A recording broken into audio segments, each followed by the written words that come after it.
বিসমিল্লাহির রহমানির রহিম। আসসালামু আলাইকুম ওয়া রাহমাতুল্লাহ। আমাদের এক নজরে কুরআন সিরিজে আপনাকে স্বাগতম। কল্পনা করুন এমন এক দিনের কথা যখন আপনার পায়ের নিচের শক্ত মাটি হঠাৎ হিংস্র হয়ে উঠবে, পাহাড়গুলো তুলোর মতো উড়বে আর পৃথিবী তার পেটের সব রহস্য বাইরে বের করে দেবে। সেদিন আপনার করা খুব ছোট একটা ভালো কাজ কিংবা লোকচক্ষুর অন্তরালে করা সামান্য একটা পাপ কোনোটি বাদ যাবে না। আমরা কি প্রস্তুত সেই মুহূর্তের জন্য? আজ আমরা আলোচনা করব পবিত্র কুরআনের ৯৯তম সূরা, সূরা আল জিলজাল নিয়ে। মাত্র ৮টি আয়াতের এই ছোট্ট সূরাটি কেন মুমিনের জীবন দর্শনের মোড় ঘুরিয়ে দিতে পারে তা জানতে ভিডিওটি শেষ পর্যন্ত দেখুন। সূরার পরিচয় ও নামের রহস্য। সূরা আল জিলজাল কুরআনের ৯৯ নম্বর সূরা। এটি মাদানী যুগে নাজিল হওয়া একটি সূরা। জিলজাল শব্দের অর্থ হল কম্পন বা ভূমিকম্প। এই সূরার প্রথম আয়াতেই কিয়ামতের সেই প্রলয়ঙ্করী ভূমিকম্পের কথা বলা হয়েছে, যা পুরো পৃথিবীকে তছনছ করে দেবে। এই ভয়াবহ ঘটনার নামানুসারেই সূরার নাম রাখা হয়েছে জিলজাল। শানে নুজুল এবং নাজিলের প্রেক্ষাপট। এই সূরাটি কেন নাজিল হল? সাঈদ ইবনে জুবায়ের রাদিয়াল্লাহু আনহু বর্ণনা করেছেন, সে সময় কিছু মুসলমান মনে করতেন সামান্য দান করলে বোধহয় কোনো সওয়াব নেই। আবার অনেকে মনে করতেন ছোট ছোট গুনাহ করলে বোধহয় আল্লাহ শাস্তি দেবেন না। তারা শুধু বড় বড় গুনাহ থেকে বেঁচে থাকলেই চলবে বলে মনে করতেন। মানুষের এই ভুল ধারণা ভাঙতে এবং প্রতিটি ক্ষুদ্র কাজের গুরুত্ব বোঝাতে আল্লাহ তাআলা এই সূরাটি নাজিল করেন। আল্লাহ জানিয়ে দিলেন, হিসাবের পাল্লায় কোনো কিছুই ছোট নয়। সূরার মেজর থিম ও সেগমেন্ট।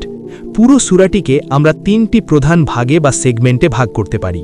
প্রথম অংশ কিয়ামতের ভয়াবহ সূচনা এবং পৃথিবীর আমূল পরিবর্তন। দ্বিতীয় অংশ জমিনের সাক্ষ্য প্রদান, অর্থাৎ মাটি নিজে মানুষের কাজের বয়ান দেবে। তৃতীয় অংশ চূড়ান্ত বিচার এবং অনুপরিমাণ ভালো মন্দের হিসাব। আয়াত ভিত্তিক বিষয়বস্তু বা ওভারভিউ। আয়াত ১ থেকে ৩।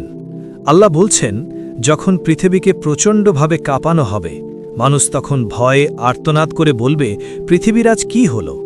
আয়াত ৪ থেকে ৫। সবচেয়ে চমকপ্রদ তথ্য হল, সেদিন মাটি তার ওপর ঘটে যাওয়া সব খবর প্রকাশ করে দেবে, কারণ আল্লাহ তাকে সেই আদেশ দেবেন। আয়াত ৬ থেকে ৮। সেদিন মানুষ বিভিন্ন দলে বিভক্ত হয়ে আল্লাহর সামনে দাঁড়াবে, আর ঠিক তখনই হবে সেই চিরন্তন সত্যের মুখোমুখি। যে অনুপরিমাণ ভালো কাজ করবে সে তার ফল দেখবে, আর যে অনুপরিমাণ মন্দ কাজ করবে সেও তার ফল দেখবে। রিফ্লেকশনস ও তাদাব্বুর।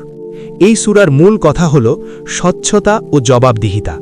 আধুনিক বিজ্ঞান আমাদের জানায়, প্রতিটি শব্দ তরঙ্গে পরিণত হয় এবং তা প্রকৃতিতে থেকে যায়। আল্লাহ শত শত বছর আগেই জানিয়ে দিয়েছেন, পৃথিবী আপনার প্রতিটি পদক্ষেপ রেকর্ড করছে। আপনি যখন নির্জনে পাপ করেন, তখন সেই মাটিই আপনার বিরুদ্ধে সাক্ষী হয়ে দাঁড়াবে।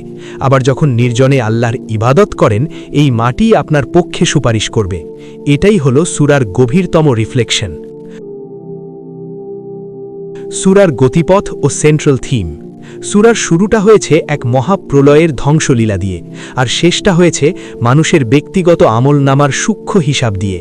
অর্থাৎ সামষ্টিক বিপর্যয় থেকে ব্যক্তিগত জবাবদিহিতার দিকে সূরাটি আমাদের নিয়ে যায়। এটি আমাদের মনে করিয়ে দেয়, মহাবিশ্ব ধ্বংস হয়ে গেলেও আপনার ব্যক্তিত্ব এবং আমল কখনো মুছে যাবে না। সূরার শুরু শেষ সম্পর্ক এবং অন্যান্য সূরার সঙ্গে সম্পর্ক। এর আগের সূরা বাইনাহতে কাফিরদের শাস্তির কথা বলা হয়েছে, আর এই সূরা জিলজালে বলা হয়েছে সেই শাস্তির দিনটি কেমন হবে।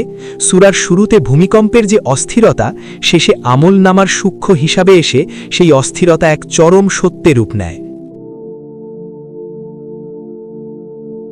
ফজিলত এবং আমাদের জন্য শিক্ষা।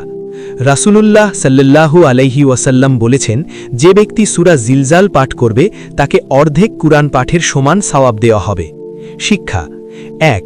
কোনো ভালো কাজকে ছোট মনে করবেন না। পথে পড়ে থাকা কষ্টদায়ক বস্তি সরিয়ে ফেলা কিংবা কাউকে হাসি মুখে সম্ভাষণ জানানো আপনার নাজাতের উসিলা হতে পারে। ২. কোনো ছোট গুনাহকেও হালকাভাবে নেবেন না। মনে রাখবেন, সমুদ্রের বালুকণা দিয়েই কিন্তু বিশাল মরুভূমি তৈরি হয়। সূরার কজ অ্যান্ড ইফেক্ট। পরিশেষে সূরা জিলজাল আমাদের এক চিরন্তন সমীকরণ শেখায়। আপনার আজকের প্রতিটি কাজ কিয়ামতের দিনের রেজাল্ট নির্ধারণ করবে। পৃথিবী কথা বলবে, আপনার হাত পা সাক্ষী দেবে। বন্ধুরা, আসুন আজ থেকেই আমরা আমাদের প্রতিটি ছোট ছোট কাজকে আল্লাহর সন্তুষ্টির জন্য উৎসর্গ করি। ভিডিওটি ভালো লাগলে শেয়ার করুন এবং কমেন্টে জানান সূরা জিলজালের কোন অংশটি আপনার হৃদয়কে সবচেয়ে বেশি স্পর্শ করেছে। দেখা হবে পরবর্তী ভিডিওতে। আসসালামু আলাইকুম।